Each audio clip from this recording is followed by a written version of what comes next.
Boa tarde. Hoje a reflexão é sobre como lidar diante de uma adversidade. O que fazer para não ficar paralisado, para não ter as suas forças totalmente minadas pelo aquele problema que a gente não espera. Então, o texto escolhido está em Provérbios 24:10. Salomão escreve e dá muitos conselhos. Traz na prática aquilo que devemos fazer. E olha só, se te mostras fraco no dia da angústia, a tua força é pequena. Tem dia em que o problema é tão grande que nós não conseguimos nem levantar da cama. Mas por que Salomão escreve desse jeito? Bom, existe um comando bíblico que diz que a força não vem de nós. A força vem de dentro, vem lá do interior. E quem é que habita no nosso interior? É o Espírito Santo de Deus. Então, no dia da adversidade, mesmo que a nossa força seja pequena, nós não devemos nos mostrar fragilizado. Por quê? O nosso cérebro, ele vai trabalhar de acordo com comandos que nós estamos emitindo a ele.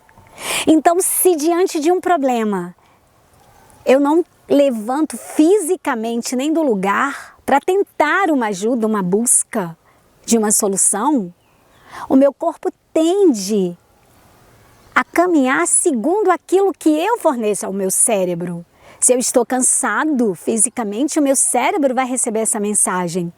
E Salomão, ele vem e diz, olha, se no dia da adversidade, se no dia da angústia, você se mostrar fragilizado, você não terá forças para caminhar.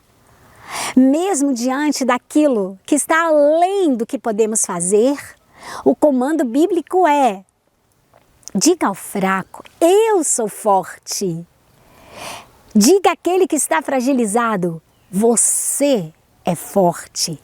E olha o que Deus fala para Jeremias diante de uma calamidade tão grande que a terra de Judá foi toda devastada. Jeremias está lá, sem forças nenhuma para levantar. E ele olha aquele cenário e Deus dá um puxão de orelhas em Jeremias e diz assim: se te fadigas correndo com homens que vão a pé, como poderás competir com os que vão a cavalo?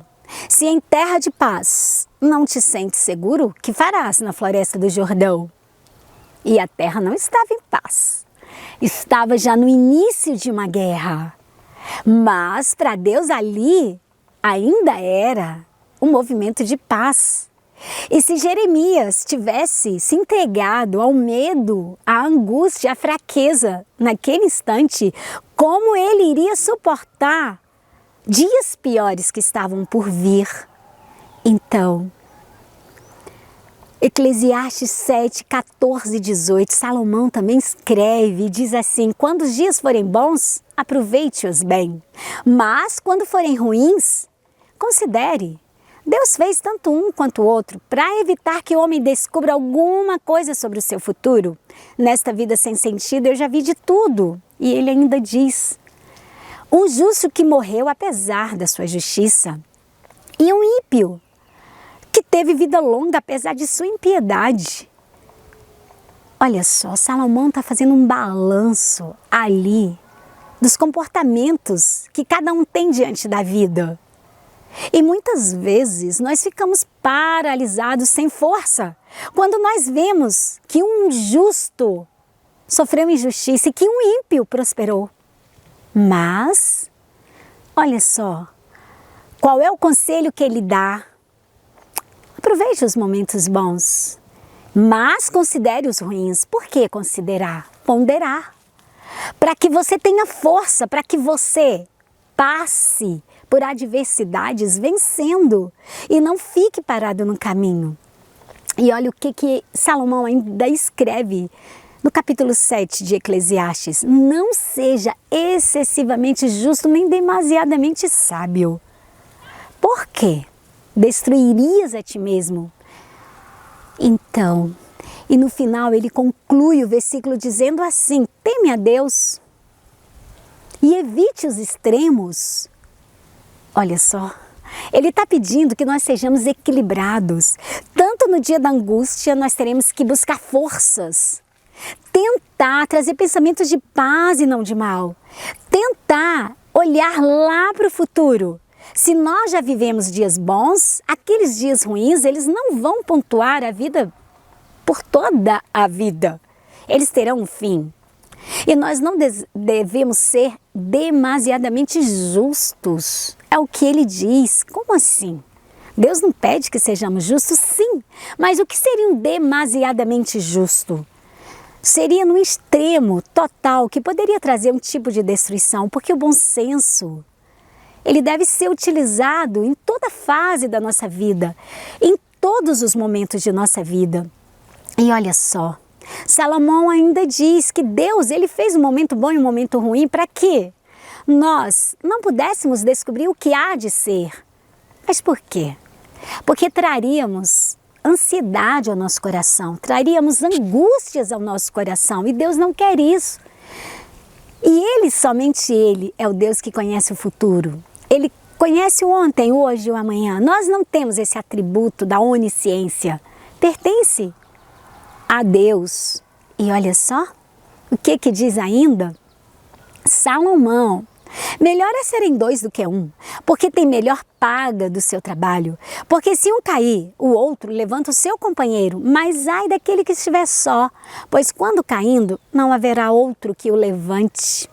O que significa essa expressão estiver só?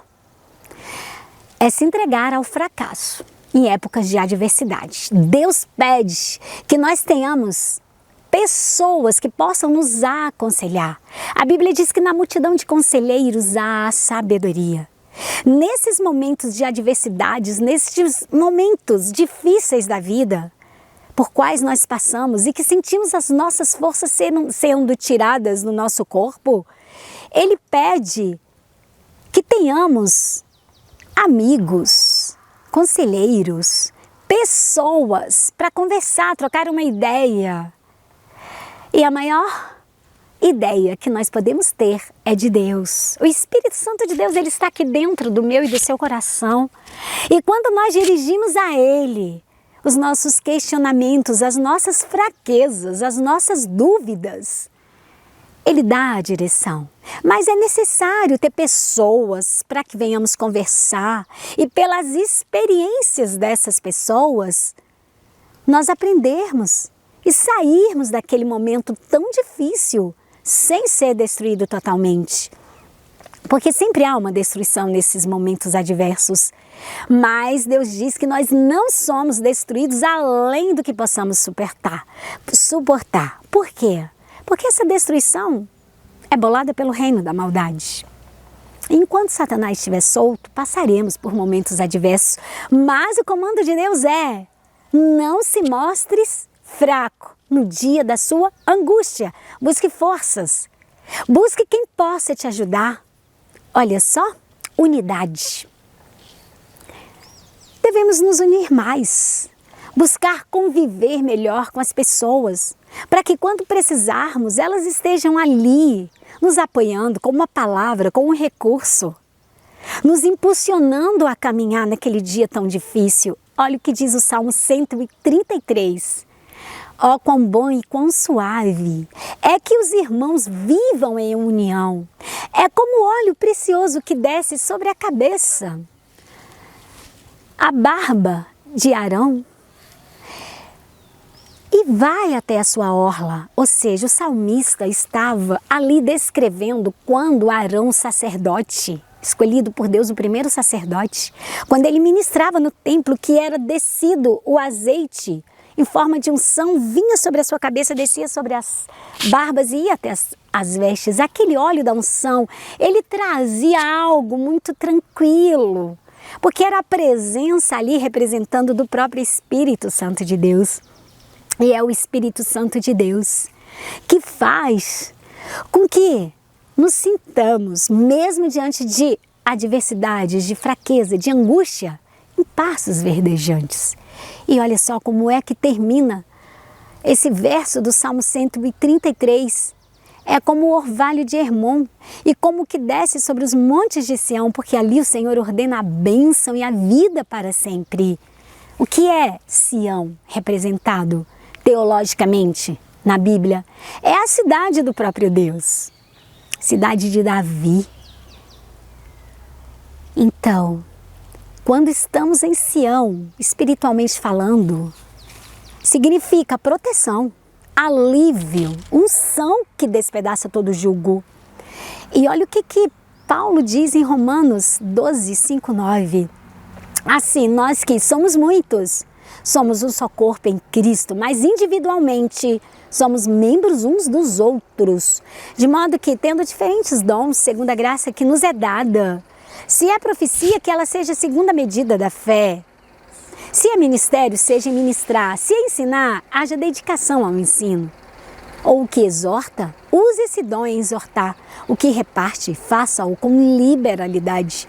O que preside, com cuidado. O que exercita misericórdia, com alegria. O amor seja não fingido. E sempre aborrecendo o mal e apegando-se ao bem. Olha que lição boa.